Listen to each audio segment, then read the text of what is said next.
बिस्मिल्लाहिर्रहमानिर्रहीम। अस्सलाम वालेकुम डियर फ्रेंड्स। अगले हफ्ते से रमज़ान का मुबारक महीना उसका आगाज़ हो रहा है और अक्सर जो शुगर के मरीज़ हैं या डायबिटीज़ के जो पेशेंट्स हैं वो हमसे पूछते हैं कि क्या उनको रोज़ा रखना चाहिए या नहीं।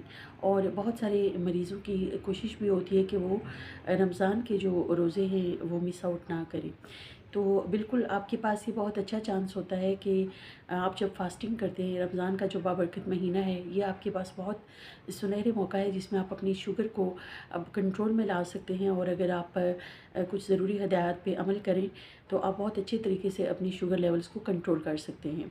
आज की वीडियो में मैं आपको बताऊंगी कि शुगर के मरीज़ या डायबिटिक पेशेंट्स के लिए रमज़ान का डाइट प्लान क्या होना चाहिए। आप सहर और अफ्तार के दौरान क्या ग़िज़ाएँ ले सकते हैं और कौन सी ऐसी चीज़ें हैं जो कि आपने नहीं लेनी। तो ये सब कुछ आज की वीडियो में मैं आपको बताऊंगी।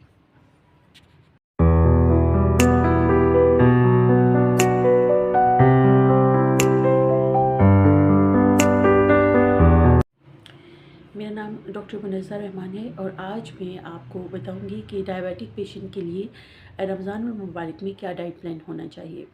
अब आपको सबसे पहले वैसे तो आपको वैसे भी अपने शुगर लेवल्स को कंट्रोल में रखना चाहिए और बेहतर होता है कि आप रूटीन के दिनों में रमज़ान के अलावा भी ऐसी डाइट्स लें जो कि आपके शुगर लेवल को या आपका जो बॉडी में ग्लूकोज़ लेवल्स हैं उनको कंट्रोल में रखे और आपकी शुगर अंडर कंट्रोल रहे।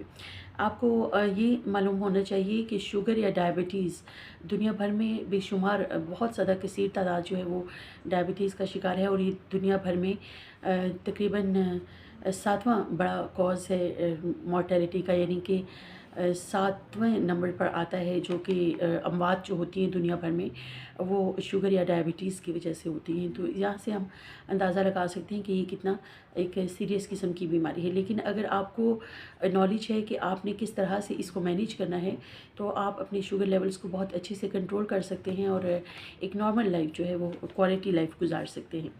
अब आपको ये पता होना चाहिए कि आपके शुगर लेवल्स किस चीज़ से बढ़ते हैं। बेसिकली तो शुगर होता क्या है, हमारे जिस्म के अंदर पैंक्रियाज या लबलबा जो है उसके बीटा सेल्स इंसुलिन का हार्मोन जो है वो पैदा करते हैं और ये इंसुलिन हमारी बॉडी के अंदर जो शुगर की मिकदार है या जो ग्लूकोज़ की मिकदार है, जो भी ग्लूकोज़ हमारे खाने से हमें हासिल होता है उसको रेगुलेट कर रही होती है। और जब ये पैंक्रियाज की कोई शुगर में एक्चुअली होता क्या है कि आपकी पैंक्रियाज की ये बीटा सेल्स जो है इनका डेफिनेटली डिसफंक्शन होता है और फिर वो इंसुलिन प्रॉपर्ली सीक्रेट नहीं होती और आपके शुगर लेवल जो हैं वो एबनॉर्मल हो जाते हैं। तो ये बेसिकली इसका मैकेनिज़्म होता है। अब आपने अगर आपको शुगर डायग्नोज हुई है तो वो कौन सी ग़िज़ाएँ हैं जो कि जिनका आपको परहेज़ करना है। सबसे पहले तो आपको ये पता होना चाहिए दोस्तों कि कार्बोहाइड्रेट्स या तमाम ऐसी चीज़ें जिसमें अनाज वगैरह आता है जो कि निशास्ता वाली चीज़ें हैं वो आपकी शुगर लेवल्स को बढ़ाती है। इन्हें आपके जिस्म में ग्लूकोज़ जो है हासिल होता है। और निशास्ता या जो कार्ब्स हैं वो मुख्तलिफ़ किस्म के सीरियल्स, रोटी चावल वगैरह से और जितने भी अनाज हैं उनसे हासिल होता है। इसके अलावा जो स्वीट्स वगैरह हैं और मुख्तलिफ़ फलों में और जो मीठी शक्कर गुड़ वगैरह है उनमें भी, और चीनी, ये भी एक जो है कार्बोहाइड्रेट का सोर्स है। तो इन चीज़ों का आपने परहेज़ करना होता है। लेकिन अगर आप बिल्कुल भी इनको नहीं लेंगे और आपने बेसिकली आपने शुगर में करना क्या होता है कि आपने एक बैलेंस्ड या मुतवाज़िन ग़िज़ा लेनी है। मुतवाज़िन या बैलेंस्ड डाइट जब आप लेंगे तो आपको कमज़ोरी नहीं होगी, क्योंकि डायबिटिक पेशेंट को एक तो बीमारी की वजह से कमज़ोरी हो रही होती है और दूसरा फिर वो डाइट में तकरीबन बहुत सारी चीज़ें स्किप कर देते हैं जिस वजह से उनकी वीकनेस बहुत ज़्यादा एग्रावेट हो जाती है और फिर वो मज़ीद एक वीकनेस और एक इमेसिएटेड जो है उनकी एक इमेसिएटेड कंडीशन हो जाती है और वो फिर मज़ीद कमज़ोरी का शिकार होते चले जाते हैं। तो आपको रमज़ानुल मुबारक की जब हम बात करते हैं तो आपने उसमें भी डेफ़िनेटली ऐसी चीज़ें लेनी हैं जो कि आप अपना जो 12 या 14 घंटे का जो रोज़ा आपने रखना है वो आप आसानी से रख सकें और आपको किसी किस्म की पेचीदगी या मुश्किलात जो है वो ना उनका सामना ना करना पड़े। तो सबसे पहले तो हम बात करते हैं कि आपने अगर आप इंसुलिन पे हैं तो आपने रमज़ान स्टार्ट होने से पहले अपने डॉक्टर के साथ रिव्यू करके और इंसुलिन की डोज़ एडजस्ट करवानी है, क्योंकि जब आप इंसुलिन जो पहले से आप जो उसकी डोज़ ले रहे हैं वो अगर रोज़े की हालत में आप लेंगे तो फिर आपकी हाइपोग्लाइसीमिया होने का चांस बहुत ज़्यादा होता है, यानी कि आपके शुगर लेवल्स बहुत ज़्यादा डाउन हो जाएंगे और खुदा ना खास्ता फिर बेहोशी, अनकॉन्शियसनेस और ये इस किस्म की जो मसाइल हैं वो आ सकते हैं। तो इसलिए आप सबसे पहले ये काम कीजिए कि रमज़ान मुबारक स्टार्ट होने से पहले आप अपने डॉक्टर को अपने फिजिशियन को, अपने जो मेडिकल स्पेशलिस्ट आपको डायबिटीज़ के लिए देख रहे हैं उनको दिखाएं और उनसे अपनी इंसुलिन की या जो भी मेडिकेशन ले रहे हैं उसकी डोज़ एडजस्ट करवाएं। फिर उसके बाद जनाब आपने सहरी में क्या लेना है, ये बहुत ज़रूरी चीज़ है। और आपने सहर में वो चीज़ें लेनी है जो कि आपको दिन भर भरपूर तवानाई भी दें और आपको वीकनेस ना हो और आप अच्छे से जो है अपना फास्टिंग कंप्लीट कर सकें। तो सहरी में क्योंकि शुगर के जो मरीज़ होते हैं उनको यूरिनेशन की भी बहुत प्रॉब्लम होती है, बार बार पेशाब आना जो है वो इनका एक मसला होता है, तो इस वजह से उनमें डिहाइड्रेशन होने के चांसेस बहुत ज़्यादा होते हैं। तो सहर में आपने सबसे पहले अपना जो वाटर इंटेक है उसको कंप्लीट करना है और वो बहुत अच्छा सा होना चाहिए। सहरी में आप कोई भी अच्छी सी स्मूदी, यानी कि आप ग्रीन वेजिटेबल्स की या ग्रीन हर्ब्स वगैरह की, जैसे मिंट लीव्स हो गए, पुदीने के पत्ते हो गए, खीरा हो गया या पालक हो गया, और इस तरह की ग्रीन लीफी वेजिटेबल्स उनकी स्मूदी बना के वो ले सकते हैं। और वो आपको जो है तवानाई भी देंगे, आपकी कार्बोहाइड्रेट्स की मिक़दार भी आपकी पूरी होगी, विटामिन्स और मिनरल्स भी अच्छे से आपको मिल जाएंगे और आपकी जो हाइड्रेशन लेवल है वो भी मेंटेन हो सकेगा। फिर उसके बाद आप लस्सी ले सकते हैं, क्योंकि हमारे घरों में अक्सर जो सहर का मामला होता है उसमें लस्सी जो है वो अक्सर सर्व की जाती है, लेकिन आपने मीठी या नमकीन लस्सी जो है वो नहीं लेनी, बल्कि आपने कच्ची लस्सी लेनी है जो कि ना मीठी होगी और ना नमकीन, जो कि बिल्कुल रॉ फॉर्म में होगी, और वो आपके लिए बहुत अच्छी है।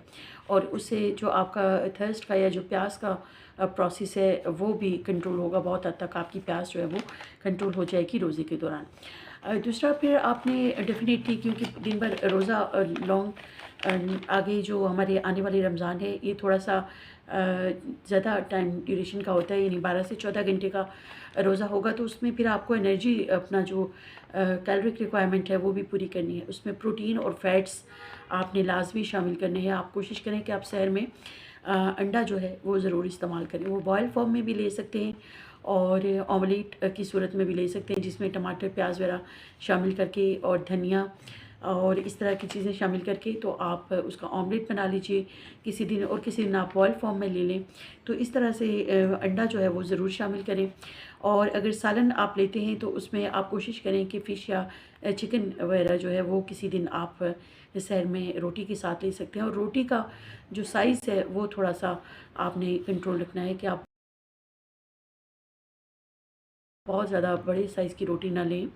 जो नॉर्मल एक स्टैंडर्ड साइज़ होता है रोटी का वही आपके लिए बेहतर है कि आप लें, ताकि आपके कार्बोहाइड्रेट लेवल्स जो हैं वो अंडर कंट्रोल रहें। फिर इस तरह से आप साथ में सैलड भी ले सकते हैं। और ये चीज़ें जो है अगर आप लेते हैं, और कहवा ग्रीन टी वगैरह जो है वो आप ले सकते हैं विदाउट शुगर। तो इस तरह से आप अपने सहर का जो टाइम है वो सहर की डाइट प्लान जो है इस तरह से तरतीब दे सकते हैं। फिर जनाब बारी आती है अफ्तार की। तो अफ्तार में आपने 2 चीज़ों का ध्यान रखना है। एक तो आपने ड्रिंक्स जो है वो बहुत ज़्यादा एहतियात के साथ आप कोशिश करें कि आप नेचुरल जो लेमन वाटर वगैरह है, यानी कि जो शिकंजी या स्कंजबीन होती है वो आप विदाउट शुगर लें। और वो बेहतर है कि पिंक सॉल्ट वगैरह थोड़ा सा उसमें आप शामिल कर लें, ताकि आपके अगर फ़ील करते हैं कि नमकियात की कमी है तो वो पूरी की जा सके। और आपने जो सॉफ्ट ड्रिंक्स हमारी मार्केट में अवेलेबल होती हैं मुख्तलिफ़ ब्रांड्स की, उनसे आप इज्तनाब करें, वो आप ना लें, क्योंकि इनका बहुत ज़्यादा जो शुगर लेवल है बहुत ज़्यादा होता है। इसी तरह से दूध सोडा वगैरह जो है वो आप अवॉइड करें, ये आपने इस चीज़ का ध्यान करना है। तो अगर आप इस चीज़ का ख्याल रखेंगे तो आप बहुत अच्छे से अपना रमज़ान के तमाम रोज़े जो है वो कंप्लीट कर सकते हैं। फिर दूसरी चीज़ जिसका ध्यान करना है कि आपने फ्राइड चीज़ों से परहेज़ करना है, यानी कि आपने कोशिश करनी है कि आप ये पकोड़े समोसे वगैरह जो हैं वो ना लें। वो बेहतर है कि आप वो इतनी ज़्यादा ना लें। कभी कभार एक आध पकौड़ा लेने तो हर्ज नहीं है, लेकिन बहुत ज़्यादा मिकदार में डेली रूटीन पे आप ना लें। और खजूर तकरीबन एक जो खजूर है वो आप ले सकते हैं इफ्तारी के वक्त, और वो भी अगर आपने अपना शुगर कंट्रोल अच्छा रखा है तब ले सकते हैं। और इसके अलावा फ्रूट्स, मुख्तलिफ़ किस्म के फ्रूट चाट जो है वो हमारे घरों में अक्सर बनाई जाती है। तो फ्रूट चाट जो है वो आप एक छोटा बाउल या एक छोटी प्याली जिसमें कोई तकरीबन 5-6 चम्मच हो फ्रूट चाट का, वो आप ले सकते हैं, ताकि वो आपके लिए एक बहुत अच्छी अफ्तारी हो सकती है। तो ये इन चीज़ों का अगर ध्यान करेंगे आप, तो ये बहुत ज़रूरी है कि आप इन चीज़ों को फ़ॉलो करें, ताकि आप रमज़ान में जो है आप किसी किस्म की प्रॉब्लम का शिकार ना हों।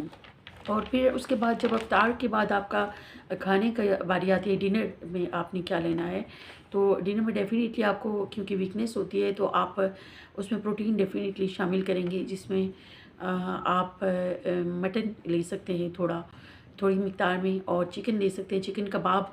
चिकन की तो बहुत सारी रेसिपीज़ बनाई जा सकती हैं, जिसमें कबाब है और ग्रिल करके चिकन लिया जा सकता है, और आप उसको मुख्तलिफ़ बारबेक्यू फ़ॉर्म में ले सकते हैं। इसी तरह से आप फ़िश जो है वो बारबेक्यू या ग्रिल करके ले सकते हैं। तो आप अपनी प्रोटीन की जो रिक्वायरमेंट है उसको पूरा कर सकते हैं बहुत अच्छे से। तो इस तरह से फ्रेंड्स आप अपना डाइट प्लान रमज़ान का तरतीब दीजिए, ताकि आप अपने जो रोज़े हैं वो कंप्लीट करें और अपनी यकसुई के साथ इबादत कर सकें, और रमज़ान की जो बरक़ात हैं और जितने भी रमज़ान का फ़ैज़ है वो आपको हासिल हो सके। तो कोशिश कीजिए कि अपने डॉक्टर को जल्द से जल्द रमज़ान से पहले विज़िट भी करें, और अपनी डोज़ भी एडजस्ट करवाएं अपनी मेडिसिन्स की, और फिर जो ग़िज़ाई हिदायत या जो डाइट प्लान मैंने आज आपको बताया है, अगर करीब भी आप इसके फ़ॉलो करेंगे तो आप बहुत हद तक अपने रमज़ान को बहुत अच्छे से गुजार सकते हैं। मुझे अपनी दुआओं में याद रखिएगा, और मुझे कमेंट सेक्शन में बताइएगा कि आपको ये वीडियो कैसी लगी। Thank you.